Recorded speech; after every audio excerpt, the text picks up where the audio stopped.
బాగా firing ఉన్నట్టున్నావు brother. పసుపు తిలకం దిద్దుకున్న తెలుగు మహిళలకు, పసుపు రక్తంతో నిండిన తెలుగుదేశం పార్టీ కార్యకర్తలకు, పాత్రికేయులకు అందరికీ కూడా నా హృదయపూర్వక నమస్కారాలు. ఈరోజు రాష్ట్రం పరిస్థితి చూస్తా ఉంటే మనం ఒక విచిత్రమైనటువంటి పొజిషన్లో ఉన్నాం. జగన్మోహన్ రెడ్డి గారు తయారు చేసినటువంటి రాజకీయ విధానం ఏంటంటే ప్రతి క్షణం ఓటు కొనుక్కునేటువంటి రాజకీయ విధానం. అంటే ఒక వ్యక్తికి 3,000 5,000 వేస్తే అది జగన్మోహన్ రెడ్డి గారు ఇచ్చినట్టు కాబట్టి ఆ ఓట్లు వస్తాయనే దాంట్లోకి ఒక సెక్షన్ ఆఫ్ పీపుల్ని, లార్జ్ సెక్షన్ ఆఫ్ పీపుల్ని వాటికి అలవాటు చేసేసారు. మరి వీరేమో అసలు మీరు కోరిన కోరికలు, రోడ్లు, బ్రిడ్జెస్ ఇవన్నీ చాలా కోరారు మీరు. జగన్మోహన్ రెడ్డి గారి ప్రకారం వాటన్నిటికీ ఓట్లు లేవు, రోడ్లకు ఓట్లు లేవు, నీళ్లకు ఓట్లు లేవు, బ్రిడ్జిలకు ఓట్లు లేవు.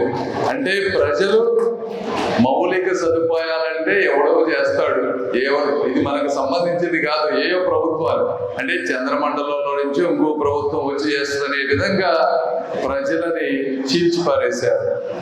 మరి ఇలాంటి పరిస్థితుల్లో రాష్ట్రం అంతా అప్పులమయమైనటువంటి పరిస్థితి, 1వ తారీఖు జీతాలు ఇవ్వలేనటువంటి పరిస్థితుల్లో మీరు కూడా వాస్తవాలు అర్థం చేసుకోవాలి. మనం కోరుకునే కోరికలకి, చేయగలిగేటువంటి పనులకి. అయితే ఒకటి మాత్రం, అందరు నాయకులాగా నేను కూడా మీ 10 మందికి 2 నిమిషాలు బ్రహ్మాండంగా మీకు ఆనందంగా అన్ని చేస్తాం అని చెప్పొచ్చు, కానీ అది వాస్తవం కాదు. వాస్తవాలు ఏంటంటే ప్రజలకు తప్పకుండా చెప్పాలి. రాష్ట్ర ఆదాయం తగ్గింది కాబట్టి కంపల్సరీగా అయితే తెలుగుదేశం జనసేన కాంబినేషన్ పార్టీ తప్పకుండా ప్రభుత్వం రాబోతోంది. అది తెలిసి ఆల్రెడీ ఒక ఎకనామిక్ యాక్టివిటీ, పాజిటివ్ యాక్టివిటీ ఈరోజు మొదలైంది. మెల్లగా రాష్ట్ర ఆదాయం పెరుగుతుంది. ఆదాయం పెరిగిన తర్వాత 1-2 సంవత్సరాల్లో తప్పకుండా వీటిల్లో ప్రయారిటైజ్ చేసుకొని ఎక్కువ మందికి ఉపయోగపడే పనులు, తక్కువ ఖర్చు అయ్యేవి ప్రయారిటైజ్ చేసుకొని 1 by 1 చేయడానికి నేను, మనోహర్ గారు చిత్తశుద్ధితో ప్రయత్నిస్తాం. అది మోస్ట్ ఇంపార్టెంట్. అంటే చెయ్యాలి అనే ఒక సంకల్పంలో తప్పకుండా చేస్తాం. ఇందులో చాలా సెంట్రల్ గవర్నమెంట్ ఫండ్స్ కూడా ఉన్నాయి. అంటే వాటర్ ఉందనుకోండి, సపోజ్ ప్రతి ఇంటికి కుళాయి అనేది జల్ జీవన్ మిషన్ అని ప్రధానమంత్రి మోడీ గారు 14,000 కోట్ల రూపాయలు ఆంధ్ర రాష్ట్రానికి ఇచ్చారు.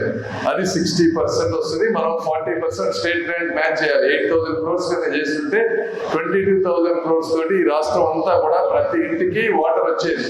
అయితే జగన్మోహన్ రెడ్డి గారి దగ్గర 8,000 కోట్ల రూపాయలు లేకపోవడం, 2,000 కోట్ల రూపాయలు మ్యాచ్ చేసి కొన్ని కుళాయిలు ఇప్పించారు. అది కేవలం కడప, రాయలసీమ ప్రాంతంలో చేసుకున్నారు తప్పించి గుంటూరులో చాలా తక్కువ ఖర్చు పెట్టారు. ఈ చుట్టుపక్కల జిల్లాలో ఎక్కడ ఖర్చు పెట్టినటువంటి పరిస్థితి. అందుకే అన్ని ఆగిపోయినాయి. ఇదే కాదు, డ్రైనేజ్ సిస్టమ్ లో కానీ లేకపోతే బ్రిడ్జెస్ కానీ ఇవన్నీ కూడా central government, state government matching ఉన్నప్పుడు మాత్రమే జరుగుతాయి. స్టేట్ గవర్నమెంట్ నుంచి ఎక్కడా మ్యాచింగ్ జరగలేదు.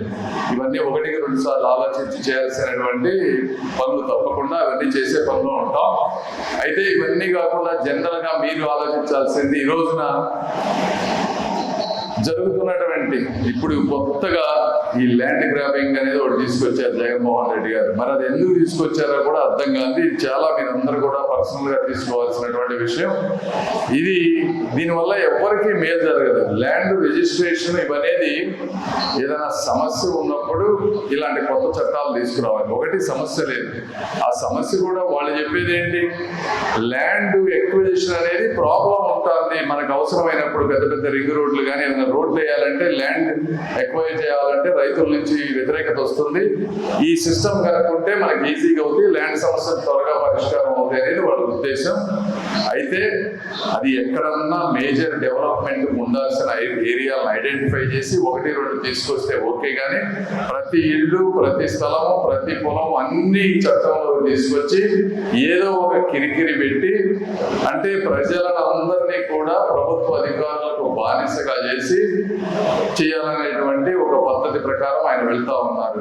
అంటే లాయర్లు కోర్టు సిస్టమ్ మొత్తం వదిలేస్తారంట. అంటే ఇక మనం అంతా ఈ జగన్మోహన్ రెడ్డి గారి దగ్గరికి లేదా అయోధ్య రామారెడ్డి గారు వీళ్ళే మనకు రేపు న్యాయమూర్తులు అయ్యేది ఎవరయ్యా అంటే ఓ సజ్జల రామకృష్ణారెడ్డి గారు, లేకపోతే ఆళ్ళ రామకృష్ణారెడ్డి గారు, వైవి సుబ్బారెడ్డి గారు, వీళ్ళు ప్రధాన న్యాయమూర్తులు అవబోతా ఉన్నారు ఈ చట్టం వస్తే.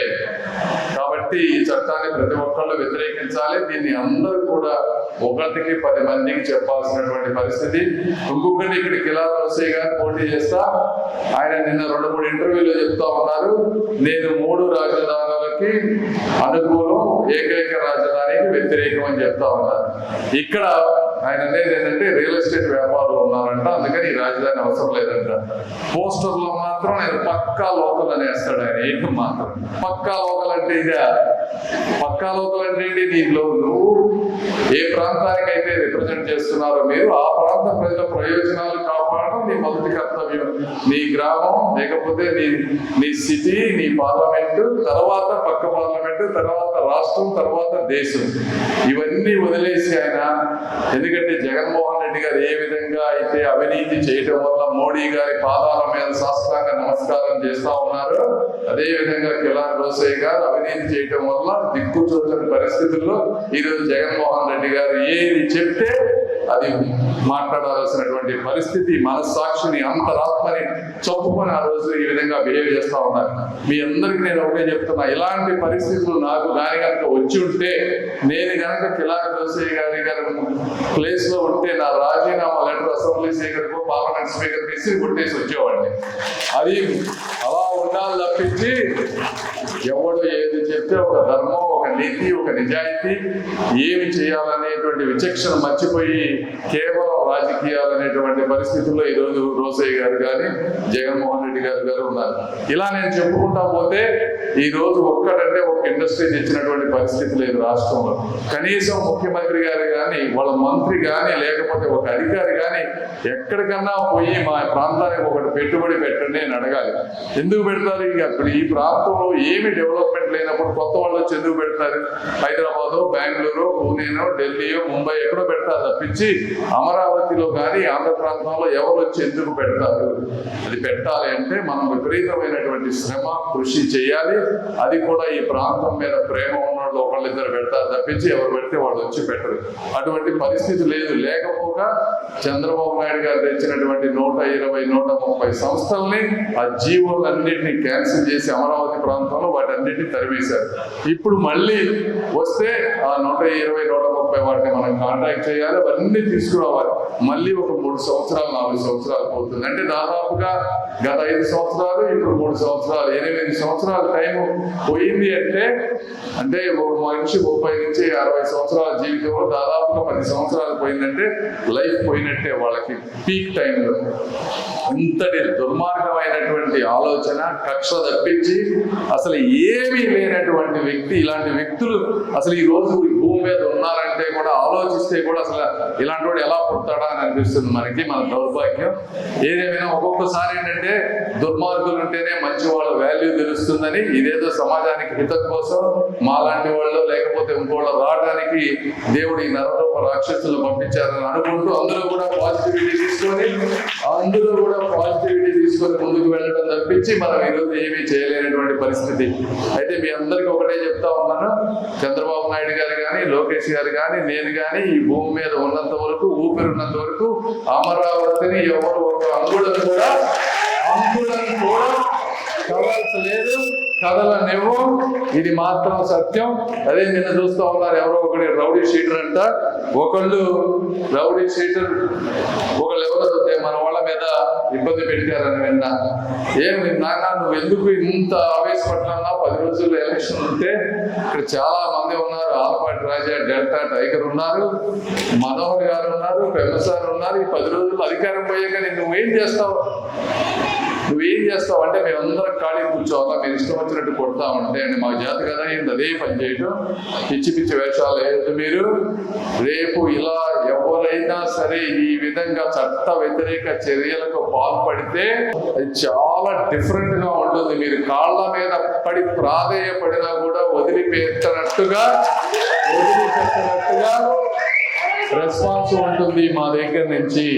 ఇది మీరు తెలుసుకోండి. గంజాయి మత్తులోనో లేకపోతే భూమి మత్తులోనో పిచ్చి పిచ్చి వేషాలు లేకుండా ఓ పద్ధతిగా బిహేవ్ చేయండి. ఎవరైనా సరే అందరం కలిసి ఉండాల్సినటువంటి వ్యక్తులు మమ్మల్ని ఇట్లాంటి పిచ్చి పిచ్చి వాటిలోకి దించే విధంగా చేయొద్దు. ఏదో మంచి చేద్దామని వచ్చాము, కాకపోతే చేయాల్సి వస్తే తప్పనిసరిగా దేన్ని చేయడానికైనా సిద్ధమైన వ్యక్తులు. ఎందుకంటే పెరిగింది పల్నాడు ప్రాంతంలో, ఇవన్నీ కొత్త కాదు, కేసులు కొత్త కాదు, బాంబులు కొత్త కాదు, అన్నీ చూసే పెరిగాం. కాబట్టి ఎవ్వరు ఇట్లాంటి వాటికి భయపడరు.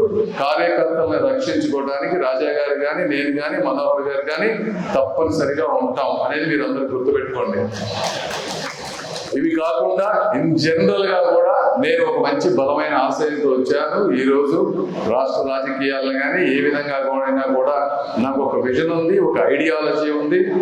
భారతదేశానికి వచ్చే 30 సంవత్సరాల్లో నా వల్ల ఎంతో కొంత మేలు జరుగుతుంది. అందులో అవినీతిని తీసివేయటంలో కానీ, లేకపోతే ఒక ప్రోగ్రెసివ్ పాత్ వైపు డెవలప్డ్ కంట్రీస్ లో అయితే ఎటువంటి వ్యవస్థలు సిస్టమ్స్ ఉన్నాయో అలాంటి వ్యవస్థలు సిస్టమ్స్ ఇక్కడ క్రియేట్ చేసి మీ పిల్లలు కానీ మీ మనవాళ్ళు కానీ ఈ ప్రాంతంలోనే ఉండాలి, అమెరికా వెళ్ళిన వాళ్ళు కూడా మనం ఆంధ్రాకి తిరిగి రావాలి అని కోరుకునే విధంగా చేయటంలో ఒక 10 సంవత్సరాల్లో నా పాత్ర ఉండబోతుందని మీ అందరికీ తెలియజేసుకుంటూ, ఇంత సమయం భోజనాల టైం అయినా కూడా ఓపిక కూర్చొని ప్రసంగాన్ని ఉన్న మీ అందరికీ కూడా మనస్ఫూర్తి కృతజ్ఞతలు తెలుపుకుంటూ సెలవు తీసుకుంటాను. Thank you.